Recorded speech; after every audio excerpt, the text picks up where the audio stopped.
So this teacher's name was Rudy, and he's been very influential, and he actually has a lot of students in the Bay Area. There's even a place called Rudra Mandir in Berkeley that you may have heard of, that they do a lot of powerful work there. I think Hakomi training happens there, other kinds of somatic experiencing happens there, and so that is based on his teaching and his inspiration, right? So these sorts of things might have even touched your life, even if you don't know it. Rudy comes from a lineage of Kashmir Shaivism. Has anybody heard of Kashmir Shaivism? Yeah, I love that the people who know are like, yeah. That there's flow there. And so this is a really interesting tradition because it's a tradition that includes love and connection. It's a tantric tradition, right? And so it's not solely ascetic. It's not necessarily solely a renunciate tradition. That this is a tradition that honors connection as a path to awakening. And is founded in the teachings that Lord Shiva gave to the goddess Shakti. Have you heard? They're around here somewhere. This is their child. This is one of the effects of their lovemaking, is Ganesha here. So,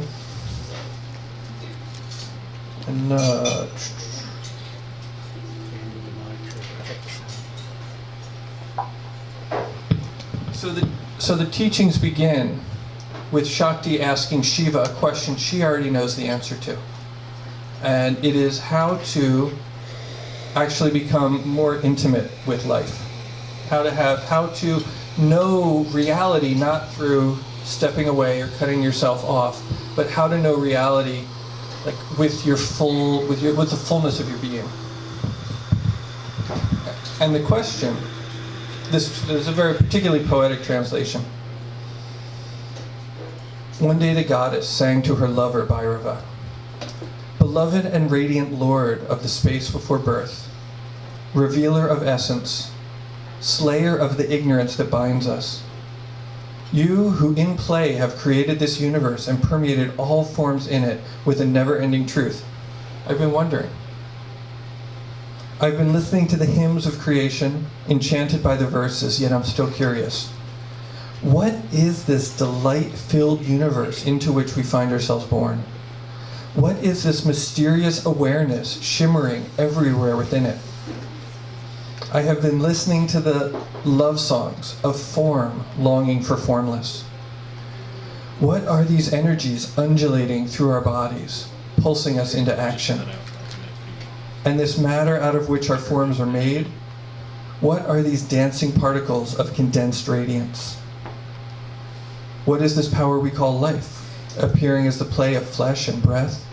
How may I know this mystery and enter it more deeply? Do me a favor, my love. Let me rest in your embrace. Refresh me with the elixir of your wisdom. Ravish me with your truth." And Bhairava replies, "Beloved, your questions touch the heart of wonder. The path of intimacy with all life, weaving together body and soul, sex and spirit, individuality and universality. This is my cave of secrets. Your inquiry has led you here. I feel your fingers on my pulse. Come with me, leave behind everything you know. The teachings about me are a light show put on by celestial musicians, as beautiful and insubstantial as the clouds." And then he goes on to teacher yoga. That was such an exquisite You like that? invitation into this conversation. There it goes. So, tell us a little bit more about yourself.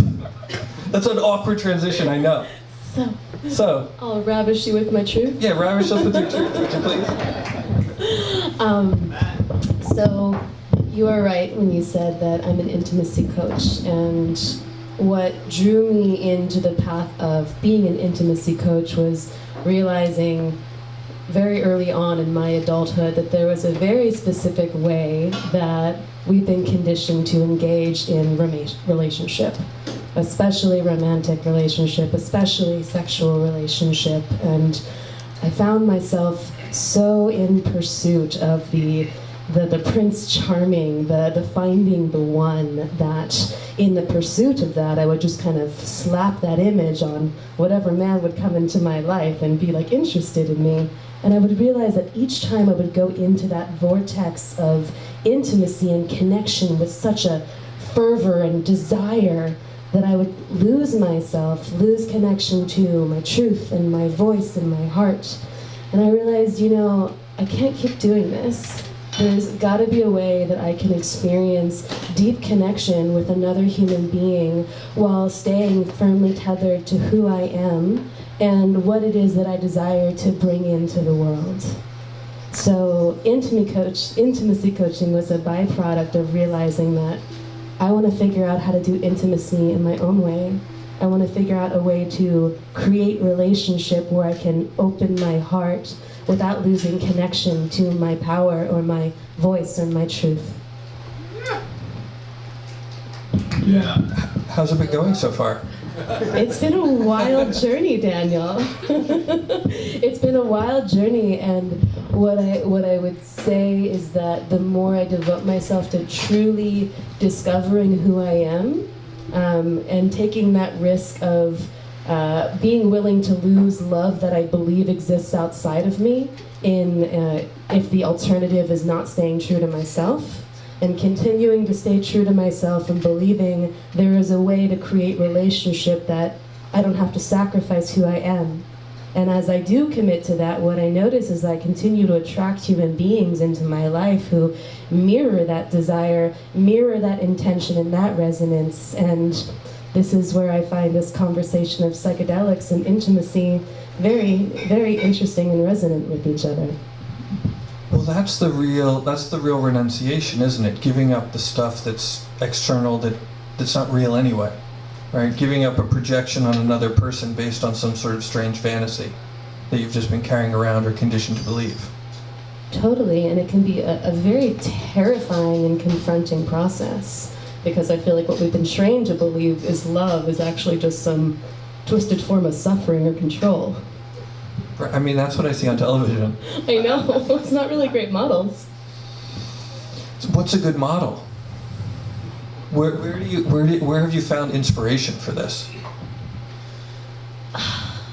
Well, I'll tell you what blasted me open was learning the practice of orgasmic meditation, and which, for those of you who don't know, it's a 15-minute partnered practice that involves 15 minutes of clitoral stroking with no goal other than to just feel exactly what arises in the body, because so much of sex in our culture is climax and goal driven. So to just be able to slow down without agenda and feel like, what do I actually want? What does my yes feel like, and how do I identify that in my body? And what is my no, and what does that feel like in my body? And then coupling that with deciding that I was just going to decondition myself from conventional monogamy. There's nothing wrong with monogamy. It's just that I find that most of our culture has been conditioned into monogamy, and kind of shaming any other alternative. So I dare say that it might be a healthy thing for everyone to explore that in some capacity, to really explore what do I want, and why am I choosing it? Is it my choice, or is it just what I was told was right? So the idea of deconditioning might be a good time to start talking about psychedelics. That sounds lovely. So we chat about some of the things that maybe, well, your process, right? So deconditioning has to be a very conscious process with a lot of energy and intention and discipline. Otherwise, you'll just slip right back into the conditioning.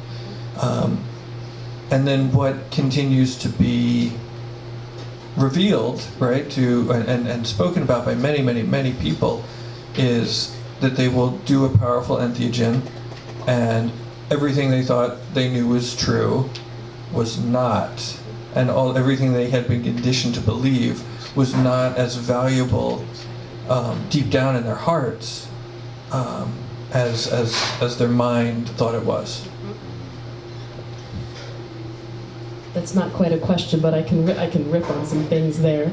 Yeah. So, like, it makes me think of my first acid trip, which was amidst the rolling hills of Fairfax, California, about 8 years ago. And I decided that I would double dose because that's just the kind of girl that I was at the time. And the two things that most stood out to me was how much the world around us is alive and speaking to us in every moment. But because, especially in America, we're so driven, I need to get from point A to point Z as efficiently and fastly and better than everyone as possible, that we miss these conversations, these connections, these communications that are available to us all the time. So in wandering through the streets of Fairfax, I was able to connect to my intuition. Like every crossroads was a moment of tuning in and being like, what feels true in this moment? Like, where do I actually want to go? And following that journey and then waking up the next morning and just walking to the good earth and feeling myself so in my belly. Like we spend so much time like sucking our bellies in, but just so fully embodied, so like, wow, I am really here right now. And I want to be here all the time, and I don't want to need to use entheogens to do it. I want to find a way that they can be a healthy part of my practice, but also cultivating practices in my life where simply being present and connected can be a way of cultivating this deconditioning and reconditioning. That's the lovely thing, is that I believe that we can figure out how to stay high. Yeah. And that this is not, and it's not by just imbibing, but the lessons are such that we learn how to live in a different way, in a way that's more connected to ourselves and to each other, that enables me to just sort of glide, right? Because there is no rush to point Z, right? We all know what point Z is, right? It's death. Yeah. What's the big hurry? Well, and so I'm a big yes to what you're saying, and that's where to me the conversation of community comes up. Like the number one thing that I experience, especially when people first start doing coaching work with me, is because we've been so conditioned away from our hearts and conditioned from our self-knowing that we find ourselves surrounded by communities of people who also aren't connected to their hearts and their self-knowing. And as we go down these paths, whether it's a path of hallucinogens or intimacy, like people think that we're crazy. Like, what are you doing? Because that's the conventional conditioning. And when we're not surrounded by people who support our exploration and hold as sacred these things that we are discovering within ourselves, it can be way easier to fall back in to old ways of being because it's safe to not know ourselves. It's safe to not, and it's also safe to abdicate responsibility and to allow external authority to tell us what's good for us. Now, the thing that happens that seems to be a problem is external authority is occasionally sociopathic. I like your use of the word occasionally. And in some rare occasions, external authority doesn't care about you or even know you. Well, and often profits off of our disempowerment. We're not nearly as sellable if we're not disempowered. And so you are talking a lot about this tuning in. And then I'm wondering, like we're tuning in, and that's all fine and good when I'm by myself. Like, I'm walking through the woods by myself, or in meditation and having an insight about my path. Yes. But then the rubber meets the road, and I meet another person, and they have their own ideas about what they want, or what they want from me, or what they want to offer me. So what are your thoughts on that navigation? Well, it makes me think of, I was trained by a teacher in the Lakota tradition in the energy medicine wheel in the north, east, south, and west. And when you go by that tradition, the north is the connection to the ancestors. It's connection to wisdom. And through the connection to wisdom, we then go into the east, which is vision and leadership. So we connect to source and we have this beautiful vision of what is possible. And it can be really fun to stay in that place because we can feel so evolved in that place. And then to bring it down into the south is to bring it in community. As we access these levels of power and self-awareness and open our energetic systems up, because whether we realize it or not, there's so much intense stimuli, so many things trying to penetrate us on a daily basis that many of us are walking around incredibly energetically armored, because it's just safer to have walls up, which can protect us from bad things, but it can also protect us from experiencing love and genuine connection. And what it invites is for us to get in touch with our boundaries and our abilities to communicate what our truths are, and also be receptive to another person's truth, and find the ability to hold paradox, where I can be right and you can be right, but I don't need to kill you with my rightness, because I can allow for your truth and my truth to exist at the same time. And just to complete that wheel, the West, you go into transformation and emotion. So after you learn in community, you integrate what you have learned, you assimilate that emotional wisdom, and then you go back up into the ancestors, and there's that wheel. And I have other places that I could go, but I'll let you speak now. I was having a lovely time listening. Oh, yay. Well, but I am curious about communication, like communication of boundaries. Like it took me a long time, and I don't know, then it might have been being a young person who was taking a lot of psychedelics, like late teens, early 20s, having psychic experiences that were hard to tell apart from projection. uh-huh. And and also being somewhat intuitive and wanting to intuit the path and the right way to go. And because sometimes the intuition and the guidance would be so in flow, it was crazy, and nobody had to say anything, and like you could just build a house of cards silently, of a gorgeous experience. And yet sometimes it would be frightening and confusing, and my boundaries would get crossed, and I would probably cross other people's boundaries. Yeah. And it wasn't until much later that the idea of using my words started to make itself obvious that was very important. Right?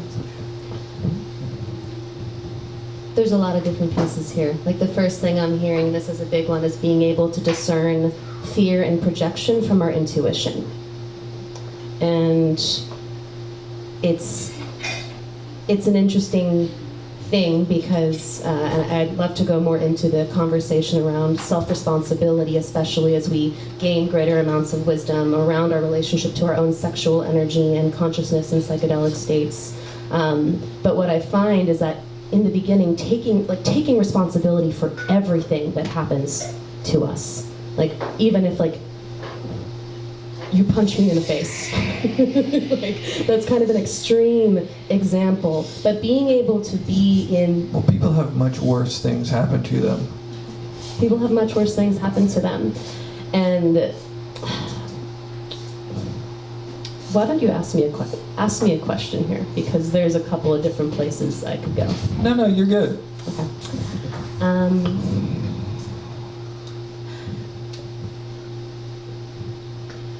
As we grow and become more self-aware and take more responsibility, I often find that we can, when we feel like, let's say I'm doing my work and I'm growing and evolving and I'm learning to trust myself and gain greater access to wisdom. the practice for me is actually trusting my intuition as opposed to assuming that I don't know and that it's just a projection. And self-awareness. I can hear myself. It'll work itself out. So, I mean, I do think this is an interesting thing, taking responsibility for everything, and sort of that mindset around that sort of meditation. And I think that is a great thing to do occasionally as a meditation practice. But it's one thing for me to be like, I'm going to see what my part in something was, and I'm going to see how I contributed to it, and how like that situation happened because of the choices I made, right? I'll do that sometimes, but it's totally different than if you, what did you say earlier? Kill me with my truth or punch me in my face, and then you tell me I manifested it. Yep, and it's that interesting spot where sometimes the true thing is actually to step away from a dynamic, because a lot of us can think like, oh, there's something that's being triggered here, like I must be doing something wrong to create this circumstance, so I'm just going to continue to dig in and see what it is that I've created.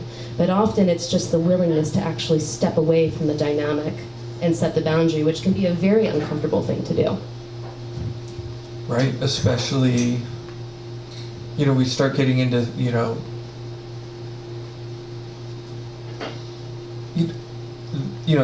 when you're in a community where there's people who are in charge of stuff, right? And I'm sure that happens. I mean, I read, what is that thing? Guruphilia. It's a blog where this guy exposes gurus.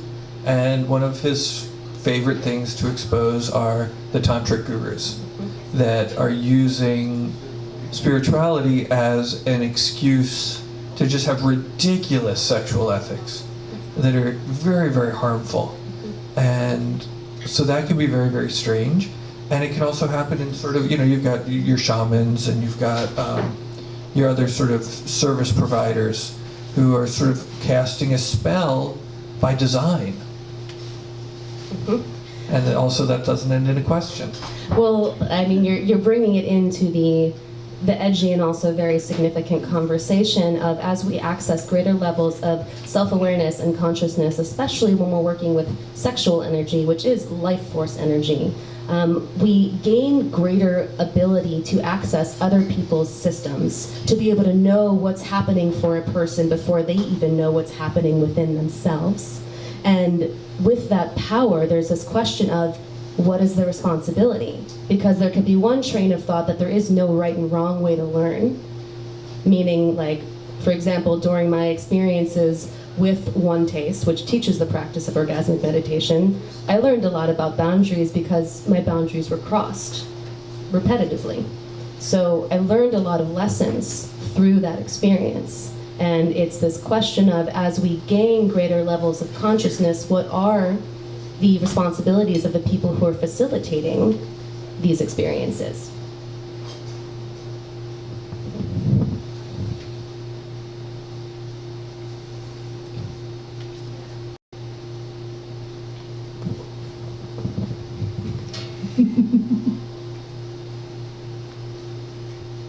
Well, I don't know the answer to that.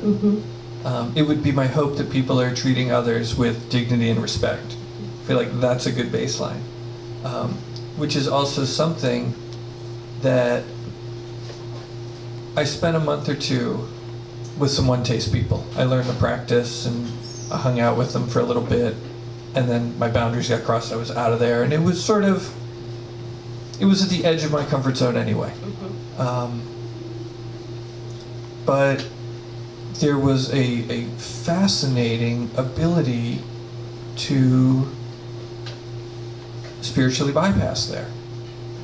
I mean, maybe, you know, it might have just been an individual. Would you go a little bit more specifically into, in what way was it easy to spiritually bypass?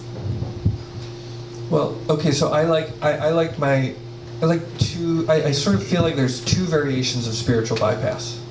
Right? There's the Neo-Tantra spiritual bypass and the Neo-Advaita spiritual bypass. Can you tell me both of those? Yes. Thank you. So the Neo-Advaita is sort of like it's all one. It's like it's a projection of your mind. Nothing is real. You know, your emotions, like I'm actually a being of divine love and light, and any problem you have with me is your projection, because I don't exist and you don't exist, and that sort of thing. And then the Neo-Tantra is more like it's all good. And it's like, oh, these are doorways to awakening, and if you're not able to walk this path, that's because you're not evolved enough, and then these tools are being used, like, even though they're difficult and they're crazy wisdom, they're being used for your enlightenment. And so there's a similar flavor there. Like, there's a similar flavor of you should just be able to handle it, mm-hmm. and that this is just how it is, and there's great healing and growth and expansion available for all of us here. Mm-hmm. And the thing is, like, it is all good if it's really all good. Sure. But most of the time, and this is where a lot of, I was just talking to someone in the crowd about this with everything that's been going on with the Me Too conversation, and what can happen in sexual experiences where after a sexual experience a person feels violated. So often it's not necessarily that a person actively forces someone into a sexual experience that they don't want to, and I'm not discounting any type of actual experiences of physical coercion, but so often it's that one person doesn't feel empowered in the moment to utilize their voice because we haven't been trained to feel supported in that. And this is a thing that a lot of women struggle with, because we exist in a culture that has kind of conditioned women to feel that our emotional, intuitive, and visible experiences are irrational. Mm-hmm. So often we become compliant in things that if we felt empowered, we wouldn't actually say yes to. And this is where the issue of people who are in positions of power, yes, it would be great if we all came in as adults, so to speak, but most of American culture in particular is still riddled with shame, especially around our sexuality and especially around places of vulnerability. And if we are in shame and fear of our own vulnerability, it's really difficult to show up in our agency, in our sovereignty. So if you're a spiritual teacher and I'm a newbie into the realms of spirituality, and I am turned on by your wisdom, and that, oh my God, this spiritual teacher wants me, and maybe through like having sex with him I'll have greater access to all of these things.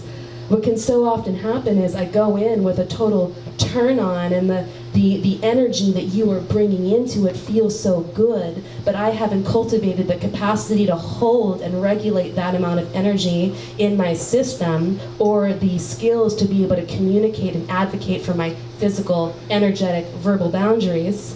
And then I'll leave the situation, have a crash from the intensity of the experience, and like potentially not have the aftercare or the knowing how to ask for, hey, can we have a conversation around this thing? And then often more trauma than expansion can occur. So this piece you were talking about around learning how to communicate and stay present in our bodies during these beautifully opening experiences through hallucinogens and intimacy, I feel it's one of the most important things we can be cultivating right now. Right. And so there's so much there. There's so many things, capacities. You listed like 5 or 6 competencies. The ability to speak up, and the ability to have discernment in the face of large amounts of energy, Mm-hmm. and the ability, the competency to be able to run energy through our body, and the competency to take care of ourselves, give ourselves aftercare, right? It's the word you use. So how might and the ability to unpack and heal very deeply held shame that many of us have. How can psychedelics be a catalyst to build those competencies and decondition us from the mindsets that are keeping us from doing that? That's a beautiful question, and I have a feeling you have some ideas around this as well. And the first thing that I would say is, before you even engage in there's doing psychedelics alone, And then there's doing psychedelics in connection with another person, which at its best can be another psychedelics. You're exponentially psychedelicing. What I would say is, well, I'll give you an example. Like a few years ago, I decided I didn't have any New Year's Eve plans, and I decided I was just going to have a solo acid trip because that sounded like the thing to do at the time. Yeah, thank you. And every time I participate in a hallucinogen, I come in with intention and come in with the desire to create a container that can really hold me to surrender into an experience that I'm desiring to have. And this is something that I support both in intimate experiences and psychedelic experiences. So I created a container for myself to invite myself into an unraveling of knowing a part of me that was hidden by my own fear, my own ego, my own limiting belief systems. And the peak of that psychedelic experience was me on my couch in the fetal position, realizing that so many of, like, all of my romantic relationships with men had been driven by the underlying desire to be saved by a man. And I personally feel that for human beings who identify in a female body, realizing that is, and where that lives within us, is one of the most important things that we can do, especially if we primarily identify as heterosexual and want to feel that we can show up empowered at choice in our relationships with men. And I feel that I was able to have that experience because of the container that I created, and because of the intention I set, and a whole bunch of things that I don't know because the universe is way bigger than me. And then, go ahead. Well, I just liked you implored that you use the body. You said, like, find where that lives inside us. Mm-hmm. You want to say, can you talk about that? Totally. Well, it's my personal and professional experience that most of us are disembodied. We've been told so many reasons why we don't deserve to be in our body, why we don't deserve to be happy, why we don't deserve to feel good and be here right now, that it's just been safer to live out in our head, creating often the same very limiting and toxic beliefs about how our lives will play out, what we're worthy of. But so much of the freedom that exists for us is being willing to come down into the body, where understandably there's a lot of pain to be felt, there's a lot of sadness, and there's also an immense amount of joy to be experienced. But our traumas get stored in our bodies, and being willing to be with the intensity of the sensation, which is part of what the practice of orgasmic meditation cultivates, is our ability to hold higher levels of sensation in the body. It helps us realize that our feelings won't kill us. Like the things that when we were younger, like we needed love from our parents when we were younger. We needed them to take care of us. And realizing, as you mentioned, that the fears are often way greater in our minds than they could actually be when we become present with them is huge. I relate to a lot. I mean, I definitely relate to having psychedelics as a tool for body awareness, and having that body awareness also linked into unhealthy patterns. There was a time when I was on journey and I found very toxic patterns. You know, you can just round it up to toxic masculinity, and it was manifest. And so I'm feeling it here, and it was very dark and sticky. It kind of looked like it was a demonic realm. It was like black and oozy and super gross. I've met that. Oh. Not in you, but in me. Okay, Please cool. keep telling the story. I mean, I feel comfortable sharing it because I don't think I'm alone. I don't think this is news, right? And there was a time when that would have just horrified me, when I wouldn't have been able to look at it, or I would have made it mean that like I was going to hell or I was possessed by demons or any, who knows what my mind could have conjured. And gratefully, having done enough meditation practice, I could just be like, huh, that's there. And to have enough of a sort of spirit, part of what we were talking about, Rudy, part of that tradition is asking for help. Rudy? The teacher whose birthday it is today. Beautiful. Part of that tradition is asking for help. And maybe it's, and of course my teacher is always very, holds that very lightly. There's not a big insistence on who or what you need to ask for help. It's like, for you. But one of the things that I found is having this understanding that, oh, I'm deeply flawed. And I'm not alone in that. And that I can ask for help to sort of have that stuff removed. Yeah. And that I don't have to live like that. And then things that are in the body can be taken or asked to be taken. And it works. Well, and that's to me one of the beautiful things about different forms of psychedelics, is part of the beauty of it is it strips away those like initial veneers of the places that we think we're so in control of projecting this perfect version of who we believe we need to be in order to be acceptable. And that's why I feel like doing psychedelics is such a courageous thing, because we're saying like, I am willing to go into a situation where I am not going to be fully in control. I don't know what's going to be happen, and it's quite possible that people will see me in a more vulnerable, imperfect place than I would ever choose to allow another person to see me. That is very courageous.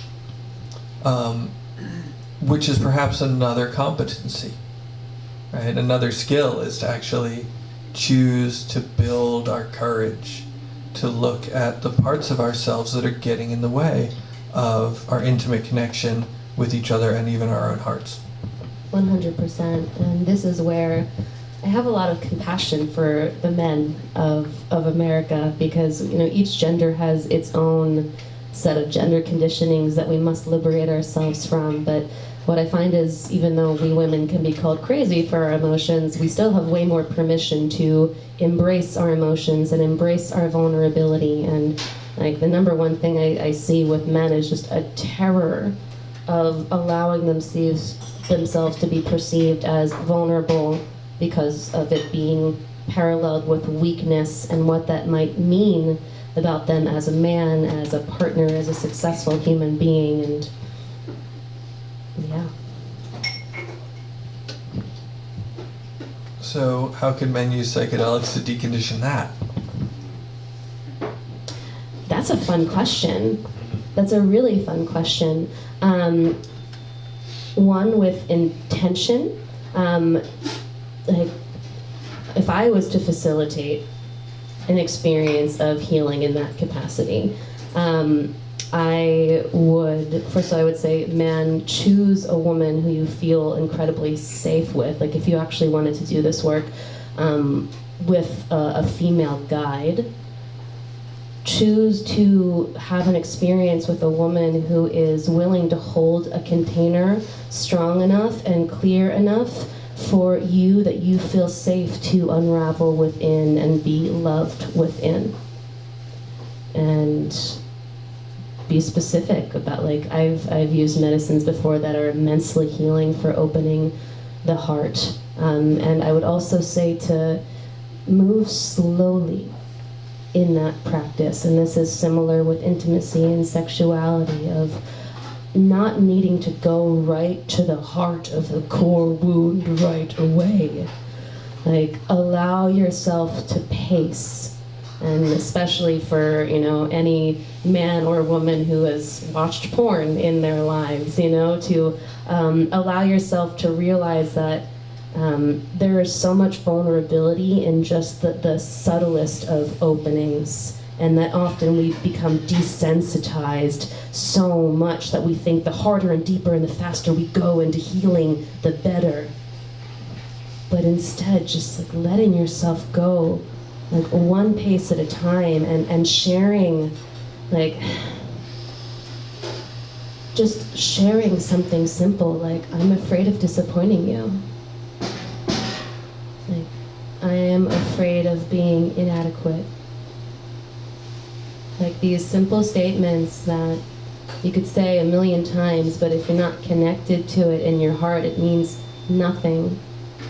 To just allow yourself to speak simple truths with a person that you trust.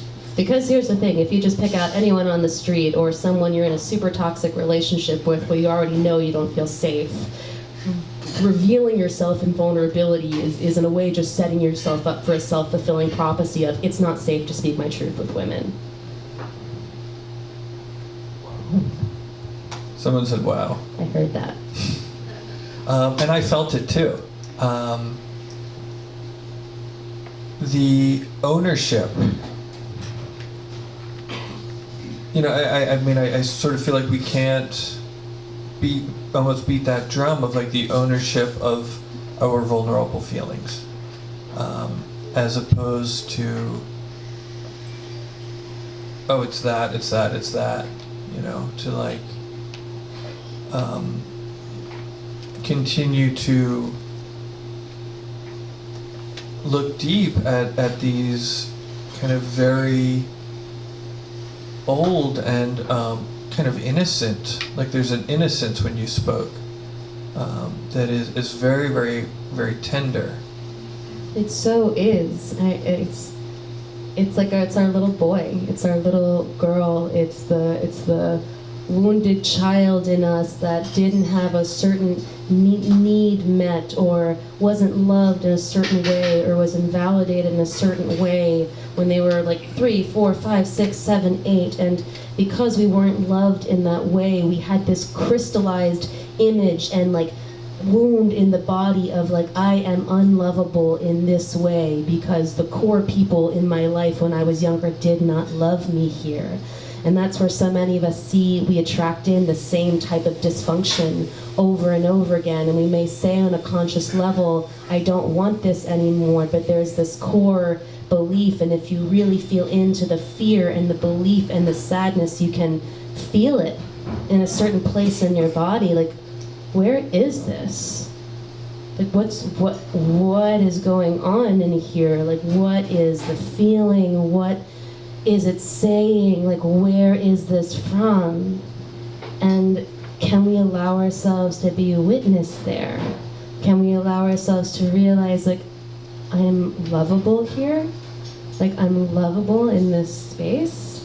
And that's the beautiful thing about psychedelics. Like, with intimacy, being in a safe space with someone is what helps us to open, and then pairing in the intentional use of psychedelics where you're not going for like the biggest bang for your buck, but instead you are choosing a psychedelic with intention because you want to invite a certain experience, and knowing that psychedelics are working with our intention. It's not an isolated thing, and how we come in and who we come in as and what we desire helps to shape the experience, and realizing our power there is huge. It's such a different definition of a heroic dose. Right? Because heroic dose, I think coined by Terence McKenna, or at least popularized, which was anything kind of more than 5 dried grams of mushrooms in silent darkness was considered to be heroic. And what I'm hearing is it's not the size that matters. It's the ability to use your tool to get to the heart of the matter. What I have experienced as the more that I access my personal power, the more deeply sensitive I realize that I am. Because it's like, as I access my power, I start to take down those barriers to connection. Because I want to be connectable with the world. I want to weave with the magic of the universe. And as a result, I need to realize how sensitive I am. I need to be able to learn to advocate for my sensitivity. The places where, like, hey, can we slow down here? Like, hey, you said this thing and I'm noticing that I'm like totally closing up right now and I can't even be fully present with you because I don't feel safe. Or like, hey, could you not touch me so hard and instead just be more gentle with your touch? To start rewiring those belief systems around like, I can't advocate for what I want, or like no one wants to like love me in the way I want to be loved, to realizing the power in slowing down and making subtle adjustments and seeing what's there when we just allow there to be space.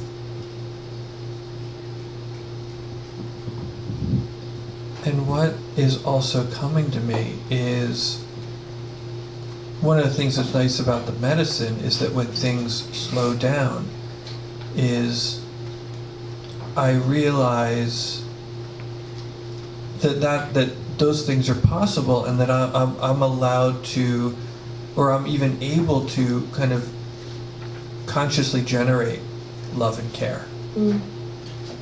Because that was, for so long, something that I thought was accidental, or to be earned, right? Or coming from outside. Is that if I felt love, it was just, there was some sort of magic mix of externals that made me feel it, or that somebody was giving it to me because I did something to deserve it. Yeah. And having, people do have these experiences of like, the mind stops, and that chatter stops for a minute, and it's like, oh, it's here, and oh, I can almost breathe to grow it. Yeah. And I can kind of smile and soften the tension, and it expands. And then from that place, there's a worthiness that's inherent, that's neither accidental nor earned. I can feel that in my body as you speak it, and I also want to speak to the courage that it takes to get to that place, because I've found what it requires is a deep letting go, a deep mourning of how much we've been trained to seek that feeling outside of us. And because I feel like we continue to go through these processes, and what I've been feeling guided to do is embrace my aloneness in a way that I never have before. And by aloneness, I don't mean not having connection with people, but the part of me that has been so trained to want to seek validation or deep understanding of my experience outside of me. And even though there are human beings in my life who can love me and hold me and validate me in beautiful ways, ultimately, like, my truth and my experience and the path and the magic that I am experiencing in my life, only I can fully love myself in that experience. And there's a sadness there, because it feels like it's letting go of a form of love that I've been taught to pursue for all of my life. And it's a beautiful mourning. It's such like poetry, and it's also courageous to feel that. One of my favorite words, poignant. It's a good one. It's like there's a poignancy of kind of recognizing that all of the things that maybe we put stock in, it's like we're not getting that back. But it's going to be okay. And also, it makes us recognize that nobody else is either. It's like It's a world full of people whose hearts have been broken. And a willingness to continue to open them. Like, I have never, like, my willingness to fully allow my heart to break and to not stifle that process, but to play the songs that I know are just gonna like let my heart drip with the heartbreak and allow that heartbreak to fully move through me is what expands my capacity to love even more deeply. And as you were speaking a few minutes ago, it made me think of an MDMA trip with a lover of mine a few years ago, and it was the first time I had done that, and as it was really coming on, I felt that moment of like, this is gonna go away. And like I could feel that pivotal moment of like, oh, this is what addiction is. This is where like I could let the fear of this state not being here, like not allow me to be present in what is available in this moment. And it just feels like it ties in with this conversation of like to be able to be open to these deep experiences of connection to self, to source, to other. We need to be willing to embrace that nothing stays the same, and to try to control it kind of becomes like that dark toxic mass you were talking about that you found in your belly. Yeah, addiction is a tough one. And better living through chemistry. Trying to micromanage my experience. Micromanage an experience is suffering. It's deep. It can do nothing but cause deep confusion. Because it's not gonna work. And yet, how many of us are living in a perpetual state of micromanaging? To ensure our safety, to ensure our lovability. And that's another piece that I'm realizing is like, wow, so much of my waking reality is focused on like coercing and manipulating and being clever to create the outcome that I want to happen. But it's like, what about right here? Like, what about like all of the feeling that's available? Which is why, like, when we talk about like psychedelics and connecting with another human being, like just staring at yourself in the mirror, treating yourself like another human being can be a very trippy experience. I saw a funny meme today. It said, "Some of you have never stared at yourself in the mirror on acid, and it shows."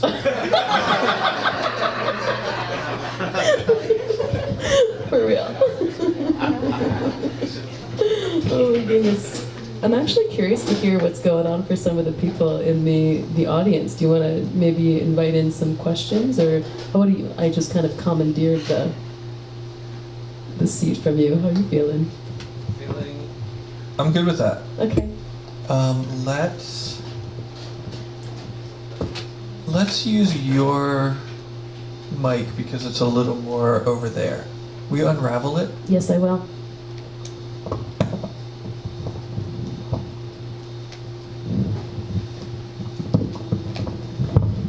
I'm curious what's alive for you human beings in the audience. Are there thoughts, questions? Yes. Oh, we're going to give them this mic. We're going to give them that mic. Excellent. We're going to answer. We're going to share this one, and we're maybe even going to ask Sky to hold it for us. I love that. Cool. I knew that you could.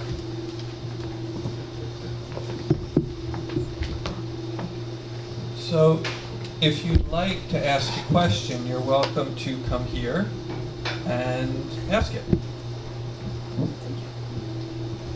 A question ends with a question mark, and it's sort of like one or two sentences, right? It's Thank you for that clarification.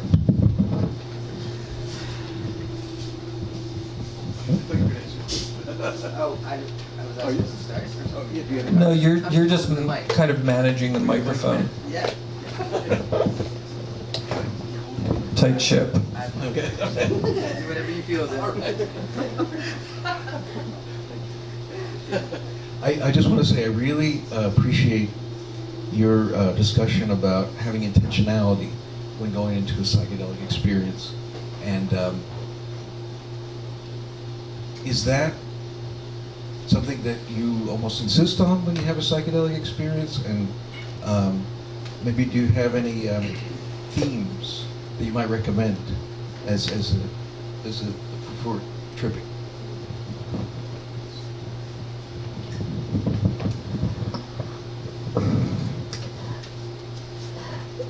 To me, that question, the first part on do you always recommend going in with intention, is kind of like asking the question of like, will I ever have a one-night stand, even if I'd like to go into all of my sexual experiences with intention?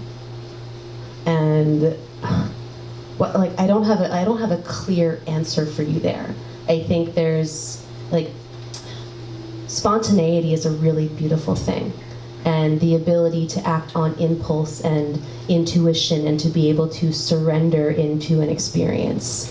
To me, the distinction between like this question of what is the difference between surrender or giving in or giving up, and to me the distinction is to give up is to kind of abdicate connection to self.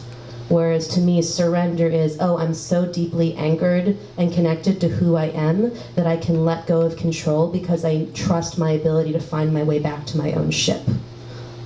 And that is my hope for every human being. So when I say intention, it doesn't necessarily mean you need to sit down for like a 7-day ritual where you're like preparing yourself for the experience, but it's like when you're walking into it or you're saying yes, just taking that moment of centering within yourself and feeling into what is my desire here? Do I feel safe with the person, the people, if there's other people who are going to engage in this experience with me, do I feel safe with these people? Would I be willing to go into a surrendered state with these people? If I could come out on the other side, you know, with more clarity around something or deeper access to this thing, what would it be? And it's as simple as just asking those questions. So that's what I would say to that. And I'm curious what you would have to say about that, Daniel. Dan. I liked that you threw the one-night stand in there. There's a lot of prioritization or preference towards ceremony and therapy these days. It's like all the news is like psychedelic assisted therapy and ayahuasca ceremonies, and there's people are perhaps looking down their nose at recreational use. For me, recreational use became deeply spiritual and transformational one night, right? And it was kind of never the same again. I got a bunch of years of just really easygoing partying, and then one day I might have set an intention, and then it was like, right? And then all of a sudden it got serious. It was like, oh, you want to grow, okay. But so these things don't always have to be heavy-handed, right? Your spiritual work is allowed to be fun. This isn't, the Protestant Reformation. Your spiritual doesn't have to have like this serious work ethic all the time. So as far as like themes, how can I remove the blockages from my heart that are keeping me from loving more fully? That's not a bad one for a partner practice, right? How can I move into deeper communion with my partner? Themes like that. Oh, we got a fun theme. As you were speaking, I really felt this piece around being able to destigmatize the power of pleasure.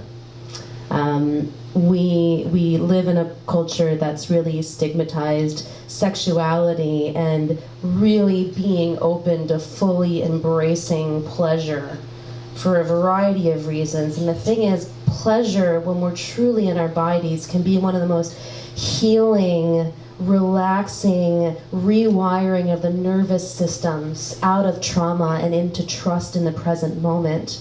that is possible. And there's so much available when we are in a trusting relationship with a person, a lover or partner who has a mutual desire to explore these places. And what I would invite, and this is whether you're under the influence of a psychedelic or just in connection with another person, is to create a container where you're going to explore pleasurable, sensual touch, where perhaps penetration is off the table. Where so often it's how quickly can we get to the penis going into the vagina, or the fingers on the cock, or whatever it is, to just say, like, why don't we explore how turned on we can get each other without even taking our clothes off. Let's see how much pleasure is available without assuming we need to go for climax. And just see what you discover in those places about yourself, about your desire. Practice making requests, asking for adjustments, knowing that the intention is to lean into the vulnerable conversations and get mutual opt-in. Like, have the conversation beforehand with the person so you know that's what the intention is.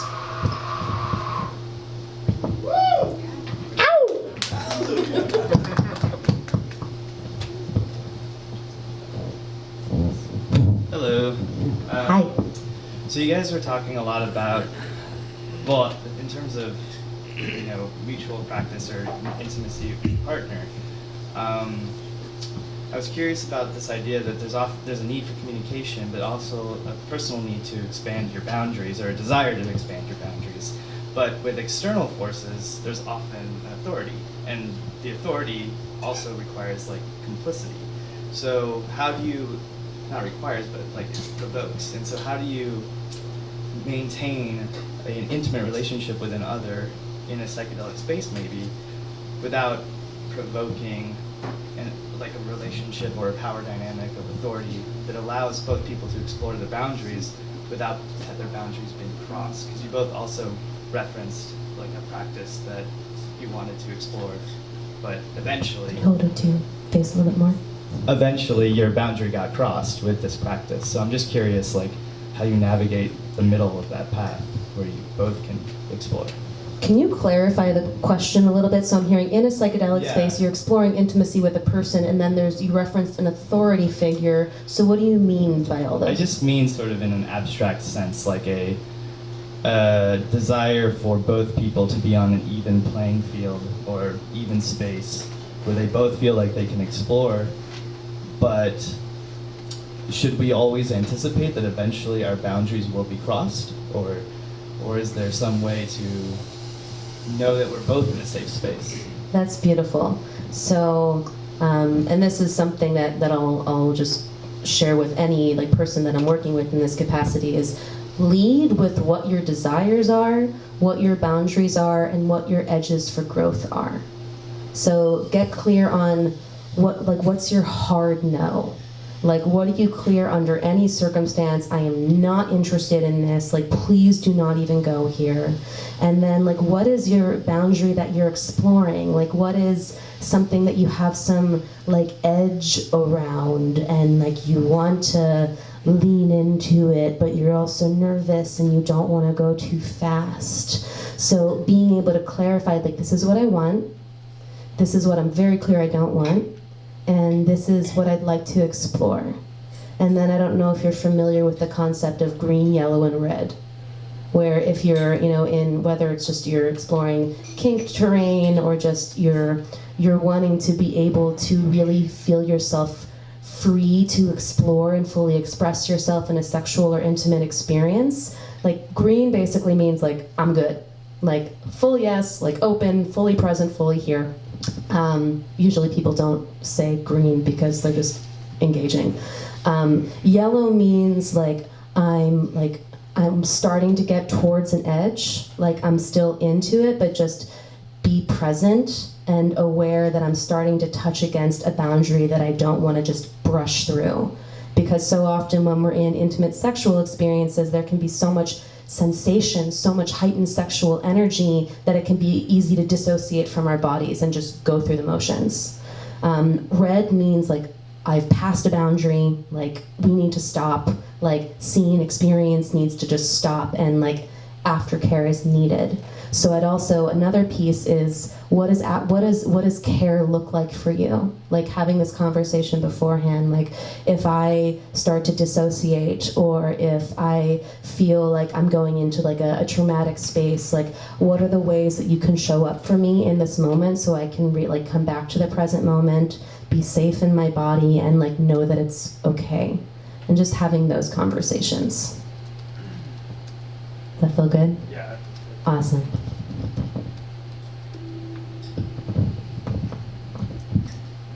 What I heard, you were referencing, I believe, us talking about exploring the One Taste organization, and the authority there seemed a little unhealthy to us.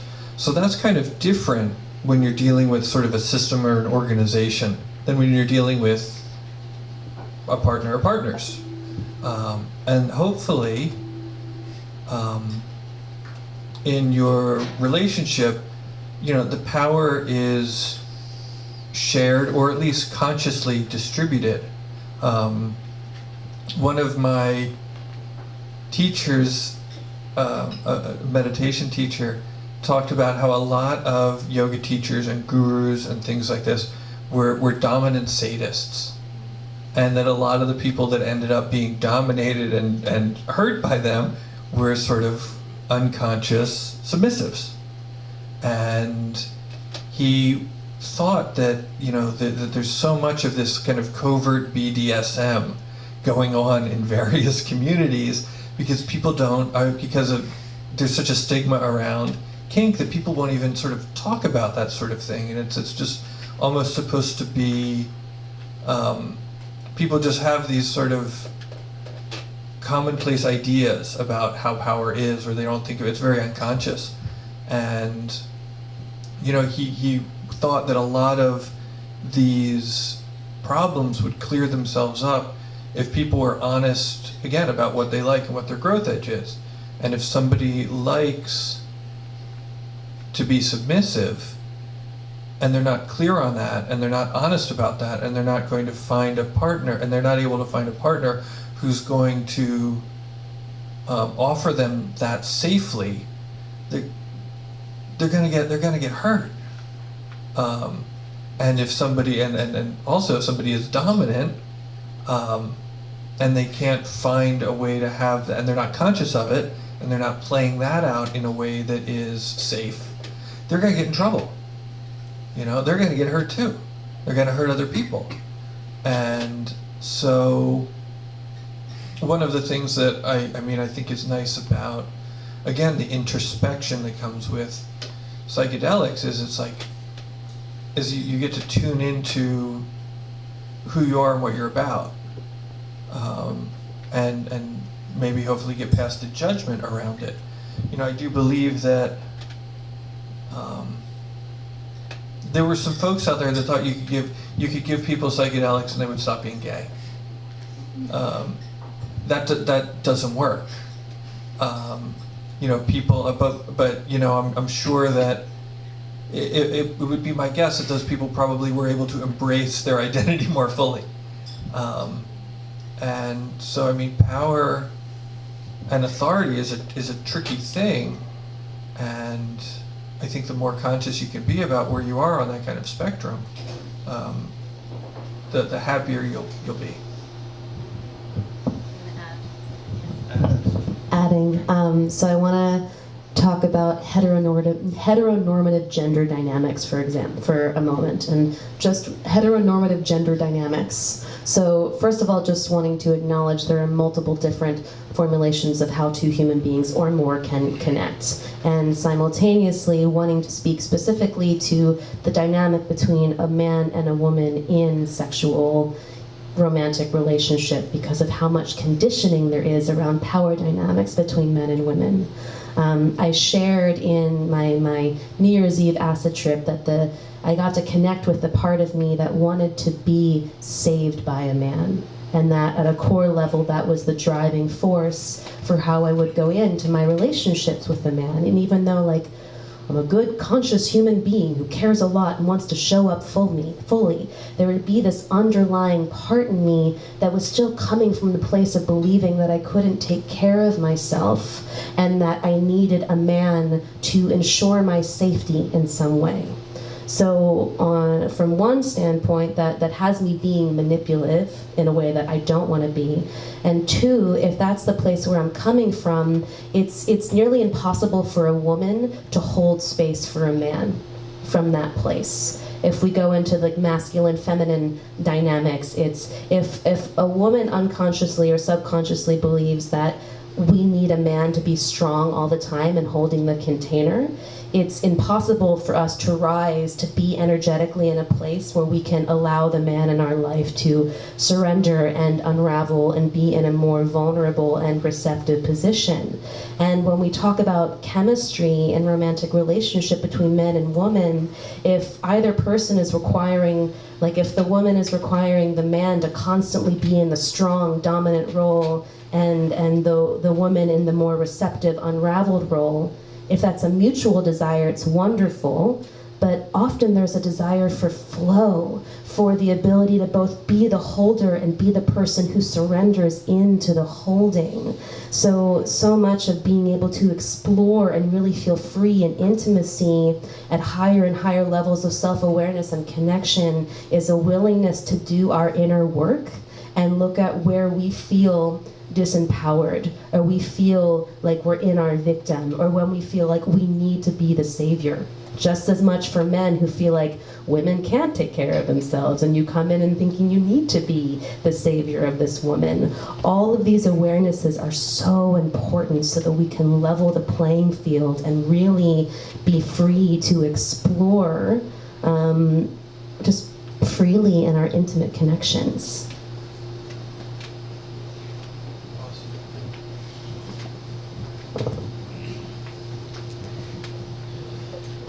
Earlier in the conversation, there was this aspect of conditioning. And the thought I had was that when we come into the body at the beginning of life, the default is openness, ready to experience whatever there is without the conditioning. And as you've grown in your wisdom as teachers and as people who hold space for people in groups, I'm wondering what kind of language you found that helps people unlock their boundaries. What can we say to each other that calms the nervous system and opens us to the possibilities?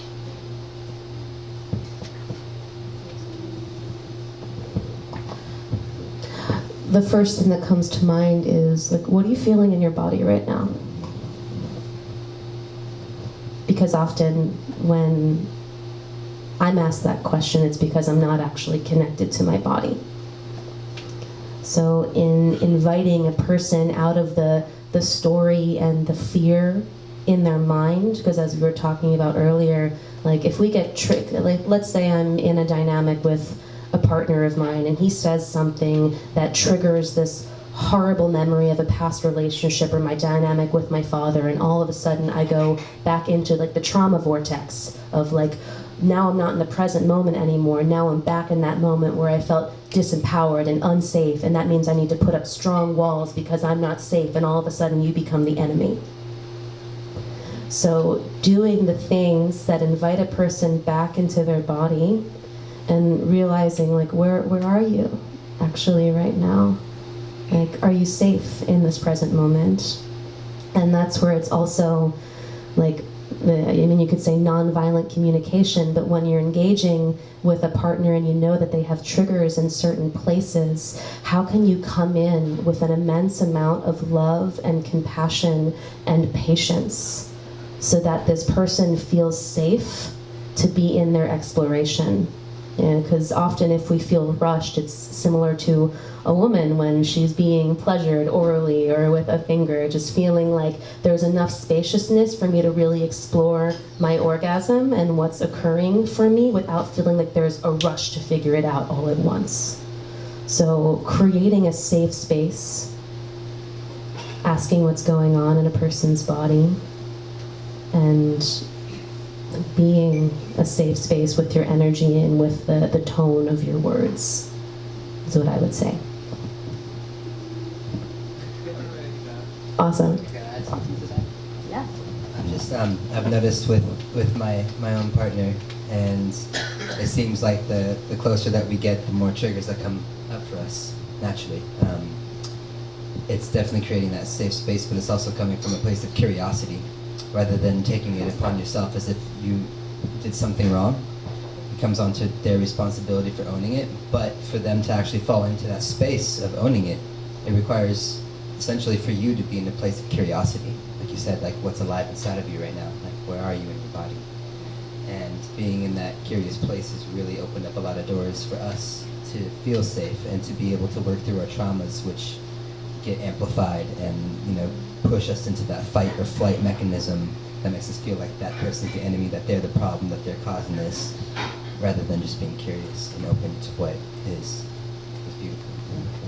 I love that. Yeah. Exploring the energy of curiosity versus judgment or defensiveness is a beautiful thing. Yeah, we automatically get defensive in judgment, so it takes that higher counsel, that higher self to really step in, to breathe through it, and then be curious. Totally. A teacher of mine, Nicole Desdone, founder of One Taste, once asked the question, not once, but she said, do you want to be right or do you want to be connected? Yeah. Good evening. I find myself, the two of you speaking tonight, you summated a lot of the last 5 years of my life with my personal work and my work in helping others. So I'm really grateful for this evening and the conversation, so thank you for that. A bunch of questions, let's see what's here. I guess one is for appreciation for people coming out to a talk like this. And for me, being with the current paradigm of, say, pick one that's going on in the United States, which ultimately results in a lot of suffering for people. So, I guess I'm interested in what you might have to say around like, psychedelic work. Like, I call it the work. For me, it's not a walk in the park, because the deconstruction of egoic energies and habits and reactivities, that's not a lot of fun. And it's very important to me. And then when I'm not doing the work, when things settle and I'm more present, then yeah, life is lovely and flowing, and then I can begin to hear nature and more deeply hear what's going on with someone that I'm interacting with. So there's a question in there somewhere. I mean, part of it is just with what I'm saying, if you care to elaborate on it. And I think there's something there in like the force of who we are and what we're becoming by doing our own personal work. Also doing group work. And then meeting the larger paradigm of contributing to suffering. Like how to be with that powerfully. When you say the larger paradigm of contributing to suffering, could you speak more specifically to what you mean there? Our current government. Yeah. Yeah. How seemingly selfish individual, or many of them, that when they make choices, there's a monstrous tsunami domino effect they don't really care about. So, yeah. That's a big one. I can choose another. No, it's a good one. I'm sure we both have some. Would you like to go first, or should I? I could come up with something, I guess. Okay. Thank you. Where are you going? I'll stay here. Thanks for coming. I'm glad you're here. Thank you. What pops up for me is conscientiousness. It would, the work does create a capacity for care, I find. But I don't know if it necessarily has to, and there are a lot of people who are, everybody likes to say, oh, if we just dose Trump. So I am not convinced that would create care, I don't believe it creates care in everybody, or conscientiousness, or concern, or compassion. I think that sort of like different, people have different IQs, and people have different shaped skeletal systems.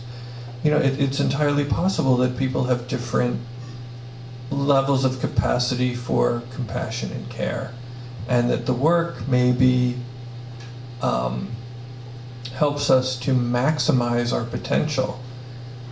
If there's not a lot of raw material there, I'm not necessarily convinced that you're going to get a lot out of it. And I do think that this is one of the issues that we come across as high compassion, consideration individuals, is that we come across people and we mistake them for having the same level of compassion that we have or are striving for. And they hurt us, and we're like, why did that person hurt me? Oh, they maybe they're just hurt, they're just wounded. If they did another journey, then they would realize. It's like, no, that person's just a sociopath. And they're just going to be a more self-aware sociopath. I don't know if that answers your question, but that's what I have to say in response to what you said. Yeah, it's kind of be choosy who you're interacting with, and if you start interacting with someone and see that it's going nowhere, then lovingly leave the conversation. Don't tell them to fuck off and and all that. What I'm hearing is compassion and choice for where one puts themselves, and I think it taps into some of what you were saying earlier about taking full responsibility for one's life. Yeah, and it's an interesting one, because I consider, the state of the world and who we have in the presidency. And it's funny when you said let's dose Donald Trump. Like this past summer, I was at this thing called the Wet Woman's Retreat, and it was a whole bunch of naked women just hanging out in the woods, making music and doing ritual. I was like, what if we kidnapped Donald Trump and just kept him for 10 days, sitting in the center of the circle of naked women, just singing to him and just forcing him to be with his feelings. It's would that do it? But what I feel I heard you kind of speaking to, or this is the way that I took it, is okay, so I have the gift, the privilege of being able to live and exist in a body, in a place where I can do this work that a lot of people do not have the resources or the ability to do, which means I get to liberate myself in ways that a lot of people just don't have the privilege to do. And I am very intentional and sparse around how much I open myself up to the news and exactly what's going on in the world, because while I have a sense of it, I feel a big part of what the news is doing is perpetuating a feeling of living in fear and helping us feel we are not at choice and we are not the creators of our own reality. And it's this balance of I feel like I'm perpetually doing the work because I see relationship as a practice, and just as we can use psychedelics to gain access to consciousness, I see that our relationships are an access point to consciousness. And it's this feeling of knowing that at any point the world could completely change. Society could collapse, martial law could be invoked, there's a whole bunch of different things that could occur. So how do we be able to hold the paradox of like choosing what we choose to focus our attention on and allowing ourselves the privilege of cultivating ourselves in this way while knowing that everything could change in the blink of an eye. And this idea of sacred activism comes up for me. Like at what point, like, are we called to do something more? And that's where I'm like, the more that I do this work, I want to believe that if it's time for me to do something different or take more direct action, that I will be so tuned in to myself and to what is going on in the world that I will know. And I will know what it means to act and what it looks like to act. And how do we be with that unknowing? It's a very interesting place to be. But I do have to believe that we all have our own paths that we are here to actualize, and we don't exactly know where it's going to take us. I don't know if that answers your question, but that's what arose for me. I'm appreciating. Thank you. Yeah. Thank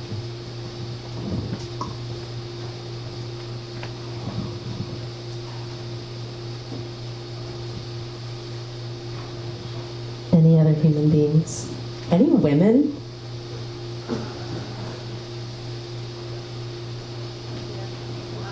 Yes, please. And there's a man back there as well. I don't need the microphone. Okay. Thank you. No, there's people that are listening outside that will not hear you. It'll be blank space. Oh, the live stream.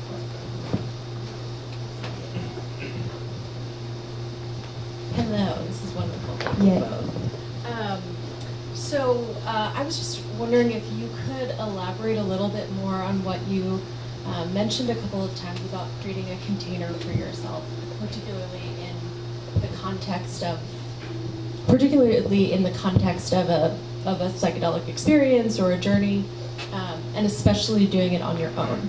I've had a number of profound experiences in groups, but never alone, and it's a little bit frightening, but I would love to know kind of what that container making looks like to create a space that feels safe. Would you like to take this one first? Okay. So I want to start by saying I do not feel like an expert at this. I don't know if really anyone can call themselves an expert at navigating hallucinogens and consciousness.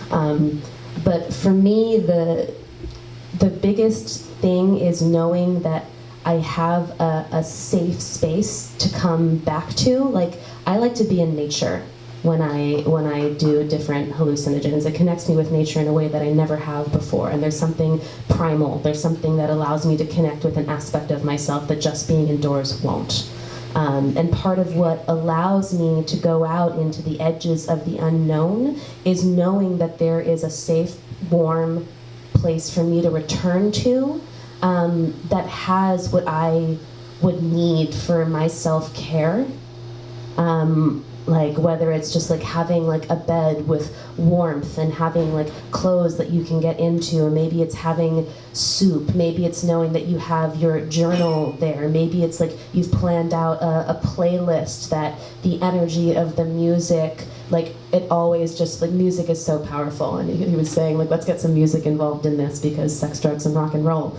But creating a space for yourself through maybe it's the different senses, like what are certain smells that like put you at ease in your body, what are certain sounds, what are certain tastes, who is a person that you like when like they're like a go-to person for you, that if you're like tripping out that you know that you can call them and you trust the space that they hold. Just kind of getting that dialed in. It's like create the solid container for yourself that you can fully surrender into.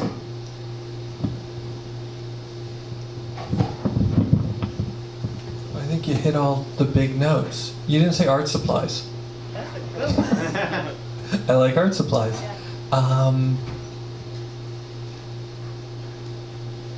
And also, one of the things we talked about a bunch was not needing to take the most of the substance that anybody's ever taken, especially if it's unfamiliar. Of course, we should give a shout out to harm reduction, right? It's like if if you're not like 100% sure about what you've got and where you got it from, there are like Dance Safe has testing kits. So you should test things so that you know that what you're taking is safe, because people get hurt. And yeah, giving yourself the time and the space to build your relationship with plant medicine, psychedelic medicine, can't hurt, right? Increasing your conscientiousness can't hurt. Yes. You back there, how did that feel for? Do you feel satiated? Excellent. I saw you back there. Did you have a question? Oh, perfect. You, really, please. Thank you, Ariel, for having this tonight. Everything that you guys have been talking about today pretty much occupies like 90% of like my mind and energy, so this is really great. My question is, or rather, I'm interested in hearing your thoughts on how to cultivate deep connections when you are, when you're having like multiple connections. Can you elaborate? So first of all, you're talking in a non-hallucinogenic state or in a hallucinogenic state? And when you say connections, do you mean like multiple romantic partners? Is that what you're speaking to? Yeah, like romantic, intimate, so in like an open, like polyamorous Totally. situation. Yeah, it's a really, I might get in trouble for saying this, but I personally feel like every woman should practice this before she decides, regardless of monogamy, polyamory, whatever, how to do that. So, Or just any thoughts. yeah. Yeah. So a big part of it is about your inner inquiry of like, what are your motivations for why you engage in relationship with men? I'm assuming that you're like, I apologize, for human beings, perhaps you're not just attracted to men. Yeah, but really starting to pull back the hood of the underlying driving forces that have you engage with whatever sex you're attracted to, and how much of them are how you actually want to be engaging. Like for me, it was like, what part of me is driven by the desire for a man to save me? And looking at your patterns for how you engage in romantic relationship. Like for example, if you connect with a man and you go out on a couple of dates and all of a sudden it's kind of thinking like, oh my God, are we gonna be together in a year? Like, are we gonna get married? So looking at, I call it princess goggles. Like the part of us that is turning the person in our life at the moment into the person we're going to spend the rest of our life with, and look at how we adapt who we think that person wants us to be into how we show up. And this is the place where I see so many relationships destruct, because we come in acting like who we think the other person wants us to be, and that works for like a few months, and then we get to this place where we realize we've been like neglecting or abandoning an aspect of ourselves and we can't actually do it anymore, and then things combust. So it's really like shifting from the model of looking at relationship as this elaborate performance into, what if relationship was a practice? And the end goal wasn't the person across from me, but instead the end goal was more fully knowing and embodying the truth of who I am and moving more into like that actualization, and like not being attached to what form that relationship takes. It's a beautiful inquiry, and it's inviting you into being like the captain of your own ship and learning how to open your heart in connection to another person without jumping on to their ship and letting your own sail the course. And I would be happy to talk to you more about it, because it's, there's a lot here. There's a lot here, but like it's a beautiful and significant question, and I'm happy to talk to you more about it. Okay, I'll find you. Yeah, awesome.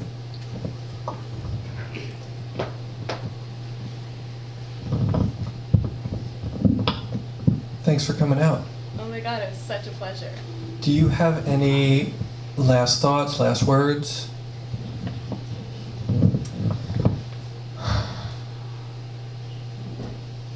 I just feel a lot of gratitude. I feel like the conversation that we got to explore tonight is one of the most significant conversations we can be having right now, because as I forget the name of the man who just stood up, is saying, you know, the state of the world is such that the way we're doing things really isn't working. And I really feel like a call back to intimate community, where we are collaborating together to create something, and we know our neighbors and we know our immediate community is so important. However, if we're prisoners within ourselves, and we're prisoners within our relationships because we don't feel like we can be genuine and authentic, it limits our capacity to have cohesive communities. So doing this work in our individual relationships and in these psychedelic spaces to peel back the layers and connect with who we truly are, so we can create genuine connection with the people in our lives. This feels like one of the most important things that we can do. Yeah. And what I also would like is there's a lot of really amazing human beings here, and for anyone who wants to connect with me and just have a conversation, I would love to just talk. There are a variety of, I'm running a flirtation class next week. I'm running a jealousy workshop for women who are wanting to create more connection with the women in their lives. And if you're wanting to just have a conversation and you're drawn in by this intimacy work, there's a sign-up sheet up there, and just put a little check mark. Say like, hey, I'd like to have a conversation with you, and I'll email you and we can set up a time, and I would really love that. Thank you for coming. It was really, it felt really good. I'm feeling grateful as well for you, and I do think that it's, really wonderful, because everybody could be anywhere right now, and they've chosen to be here. You've chosen to be here talking about this, and that's really, really lovely. If you're interested in more of the psychedelic side of the conversation, we have integration circles once or twice a month. We have them in Fairfax, across the street from Good Earth, and we have them in the city, in the Castro as well, at Polaris Insight. We have meditation classes a couple of times a month at Heart Tribe in Fairfax, and at a cool art gallery, psychedelic art gallery in Lower Haight. And I'm also happy to have conversations with anybody who will have me. If you didn't check in when you came in, this is just a little bit of business. Like, if you didn't check in, or you kind of wandered in randomly, and you would love to make a contribution, that helps a lot. If you're watching online, you would like to contribute to the live stream, that's also greatly appreciated.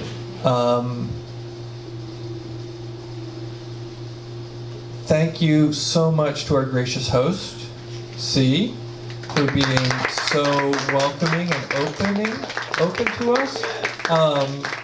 Buy lots of beverages, tip your baristas, and can I have one more just very turned on, ecstatic round of applause for Ariel Brown?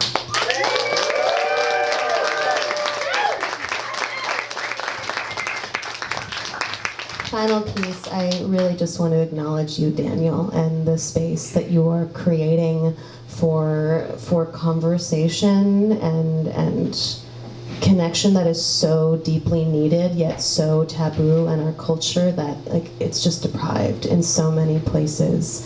I'm just so appreciative of you that you are holding this container, and if you are watching, please do donate, because this is total just giving from the heart for Daniel, and we want more people like him being supported to bring this work to more people and more communities. So thank you.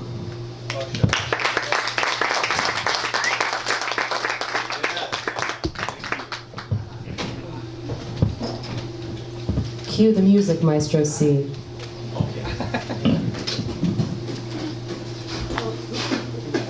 feel like we should chill out about that.